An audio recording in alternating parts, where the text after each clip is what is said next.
قرآن کریم میں ہمیں دو واقعات ایسے ملتے ہیں جن کا تعلق خواب کے ساتھ ہے۔ ایک وہ خواب ہے جو حضرت سیدنا یوسف علیہ نبینا علیہ الصلوۃ والتسلیم نے دیکھا، اس کا ذکر بھی قرآن کریم میں ہے۔ دوسرا وہ خواب جو حضرت سیدنا ابراہیم علیہ الصلوۃ والسلام نے دیکھا، اس کا ذکر بھی قرآن کریم میں ہے۔ رسول اللہ صلی اللہ علیہ وآلہ وسلم نے ایک موقع پر فرمایا کہ میرے بعد نبوت بالکل مکمل ہے مجھ پر، لم یبق من النبوہ، اب ختم ہو گیا سارا معاملہ نبوت کا، ہاں مبشرات باقی رہیں گے۔ پوچھا گیا کہ مبشرات کیا ہے، تو آپ نے فرمایا نیک خواب۔ اگر ایک عام جو مسلمان ہے اس کا خواب نبی صلی اللہ علیہ وآلہ وسلم نے اتنی بڑی فضیلت ارشاد فرمائی، تو خود رسول اللہ صلی اللہ علیہ وسلم کے خواب کا معاملہ کیا ہوگا۔ اب جو حدیث ہے وہ حدیث صحیح بخاری میں بھی ہے، صحیح مسلم میں بھی ہے، متفق علیہ روایت۔ اللہ کے نبی صلی اللہ علیہ وآلہ وسلم ارشاد فرماتے ہیں، بینا انا نائم، میں سویا ہوا تھا، رأیت انی انزع علی حوض، میں نے دیکھا کہ میں ایک حوض پر ہوں اور میں لوگوں کو پانی پلا رہا ہوں، میں حوض کے پانی سے لوگوں کو سیراب کر رہا ہوں۔ اتنے میں میرے پاس حضرت ابو بکر آئے، سیدنا ابو بکر صدیق رضی اللہ تعالیٰ عنہ، فأخذ الدلو من یدی لیروحانی، کتنا حسین جملہ ہے۔ فرمایا مجھ سے ڈول حضرت ابو بکر نے لیا تاکہ مجھے راحت پہنچائے، مجھے راحت پہنچانے کے لیے مجھ سے ڈول پکڑ لیا۔ جیسے آپ کسی بڑے کو کام کرتا دیکھیں تو آپ اسے کہتے ہیں ہمیں دے دیں، تو حضرت ابو بکر نے ڈول پکڑا۔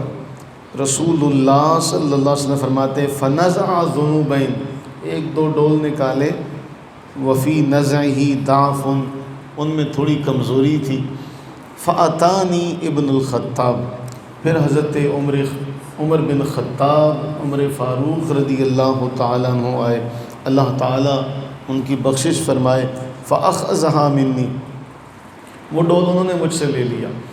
فرمایا فلم ینزع رجل حتی تولی الناس والحوض یتفجر، میں نے یہ دیکھا کہ اتنا پانی نکالا گیا، اتنا پانی نکالا گیا کہ حوض جو تھا وہ ابلنے لگ پڑا، پانی سے بھر گیا اور لوگوں نے پیا، خوب سیر ہو کر پیا۔ اور صحیح بخاری کے جو الفاظ ہیں وہ یہ ہیں، جب حضرت عمر نے ڈول پکڑا، صحیح مسلم میں بھی کہ جب حضرت عمر نے ڈول پکڑا تو ڈول بھی بڑا ہو گیا، ڈول بھی بڑا ہو گیا، اور رسول اللہ علیہ السلام فرماتے ہیں میں نے ایسا طاقتور نہیں دیکھا۔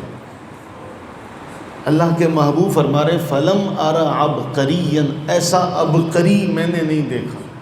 ایسی تیزی سے ڈول نکالنا شروع کیا، یہاں تک کہ لوگ بھی سیراب ہوئے، ان کے جانور بھی سیراب ہوئے، اور والحوض یتفجر، جو حوض تھا وہ اوپر کناروں تک بھر گیا۔ اب یہ کیا ہے؟ اب اسی سے وہاں ایک اور خواب بھی ہے۔ رسول اللہ علیہ السلام فرماتے ہیں کہ مجھے خواب میں دودھ دیا گیا، میں نے وہ دودھ پیا، یہاں تک کہ اس کی ٹھنڈک اپنے ناخنوں تک میں محسوس کی، پھر میں نے وہ اپنا بچا ہوا دودھ حضرت عمر کو دیا رضی اللہ تعالیٰ عنہ۔ پوچھا گیا کہ اس سے مراد کیا ہے؟ فرمایا اس سے مراد ہے علم۔ اس سے مراد کیا ہے؟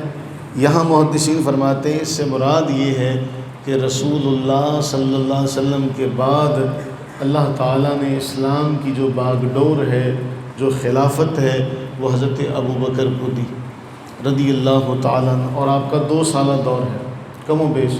فنزع ذنوبین، 2 ڈول نکالے اور ان میں کمزوری تھی، 2 سالہ حکومت ہے قریب آپ کی۔ اس کے بعد حضرت عمر فاروق رضی اللہ تعالیٰ عنہ کا دور حکومت ہے، جس کے بارے میں آج دنیا جو ہے وہ تسلیم کرنے کو تیار ہے کہ ان جیسا دوبارہ آج تک نہیں آیا، نہ عادل، نہ بہادر، نہ مدبر۔ تو رسول اللہ علیہ السلام نے تو خود اپنی زندگی میں یہ فرما دیا تھا کہ ان جیسا میں نے نہیں دیکھا، ایسے ڈول نکالے، لوگوں کو ایسا سیراب کیا۔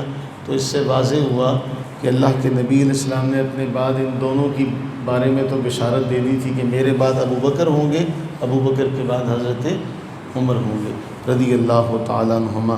اللہ تعالیٰ ہمیں ان دونوں کی رسول اللہ صلی اللہ علیہ وسلم کی محبت نصیب فرمائے، آمین ثم آمین۔